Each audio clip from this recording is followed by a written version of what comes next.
Work out every day. Better yourself every day. Suffer.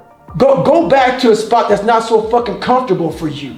Just because you made it and you've arrived somewhere, and if that's your mentality, you're no longer a fucking mentor. Don't fucking mentor, motherfucker.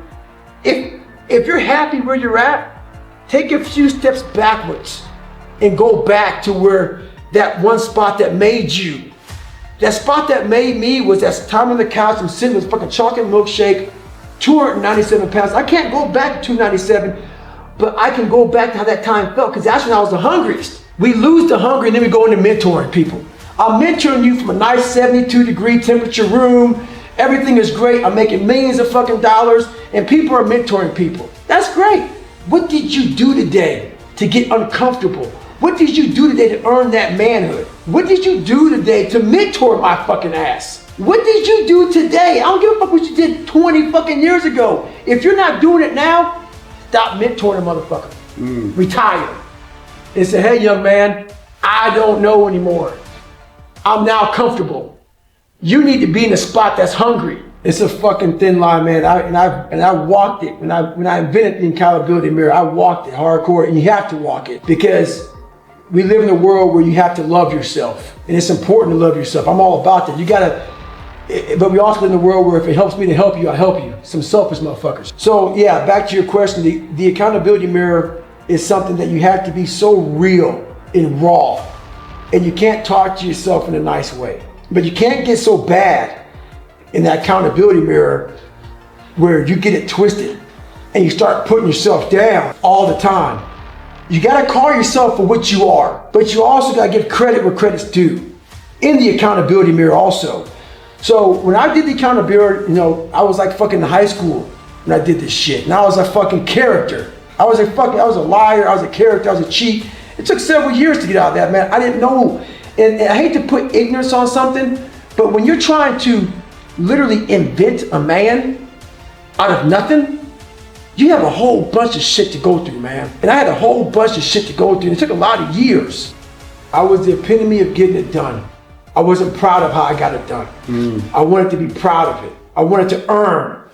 I wanted to earn how I got it done. Yeah. That was the thing, man. That's what bothered me. Back to the accountability mirror, you have to call yourself out for what you are. And at that time, I called myself out. But you also have to be careful for a lot of people getting this mentality of, we live in a world a lot of times now where people don't believe they're good enough ever. And they continuously talk about this, I'm not good enough. I'm not good enough. I'm never gonna be good enough. If that's your accountability mirror, that's not how you do that. Call yourself out for who you are at that time. Be real with yourself, be honest. And then start to fix that and change. So the most important conversation is when you have yourself. You have to change that conversation. If you're a negative person and all you talk about is, I'm not good enough here, that person, that's not how that works. That accountability mirror has two sides to it. You call yourself out and you also start to have these small victories. The small victories, don't have this big grandiose, like, I want to be a Navy SEAL. Trust me, man, don't do what I did. I had very limited time to do what I did. So my accountability mirror became huge and grandiose. It's too much for the brain to comprehend. The brain can comprehend, if I had to lose 106 pounds in less than 3 months, which I did, that's too much. You quit doing that. I quit 100 times during the process. Just fucking look at it. If your goal is 106 pounds, be happy when you lose a fucking pound. Progress. It's always about moving forward.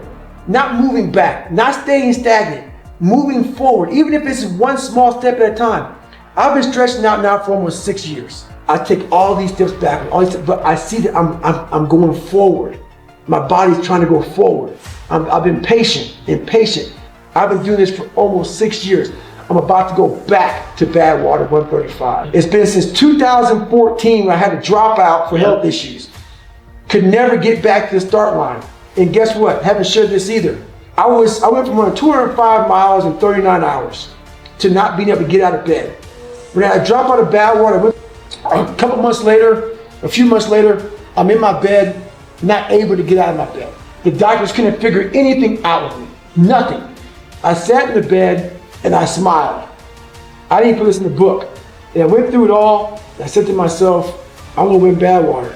I couldn't even fucking walk. I couldn't get out of bed, 2014. And my mentality is, I'm gonna win fucking Badwater one day. And I swear to God, that's exactly what I thought. Versus laying in that fucking bed, thinking this is it.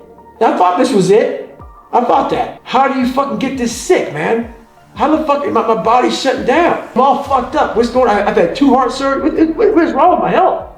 And I sat back after I calmed down, and I stepped back and I smiled. I'm in the bed, I said, you know what? This is it.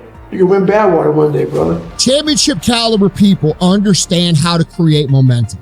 They understand how to pull themselves out of the mud, out of the shit, and move themselves forward when they don't feel like it. They understand that creating momentum is very simply being able to force yourself through some things that you don't want to do for a few days in a row. Sometimes it might be 2 or 3. Sometimes it might be 14 or 15 or 16 days.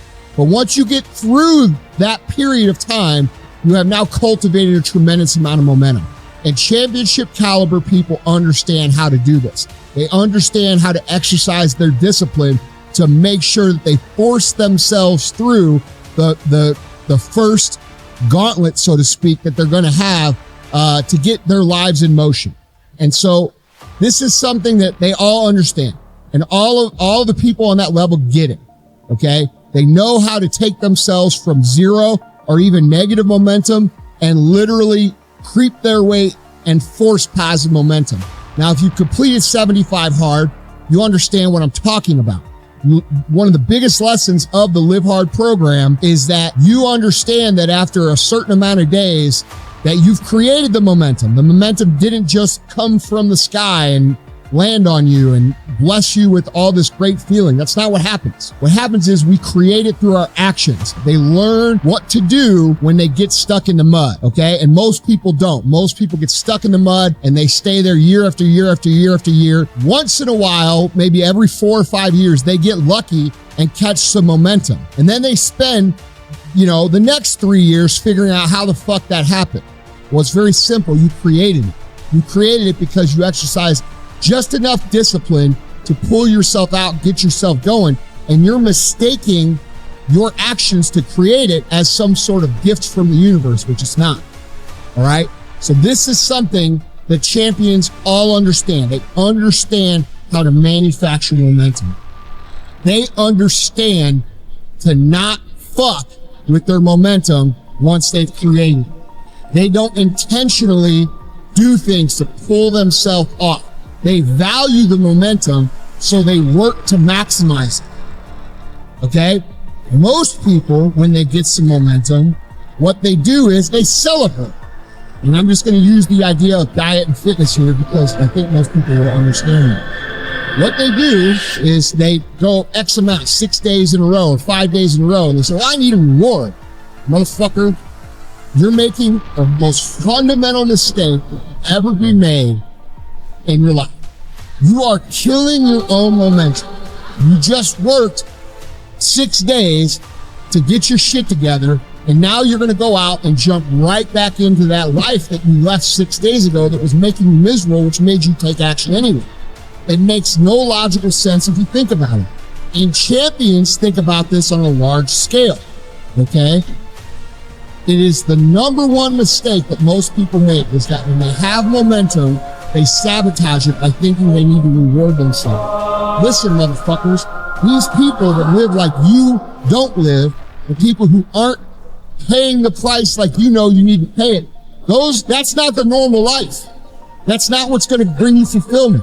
That's not what's going to bring you happiness. It hasn't so far, so why do you think it's going to?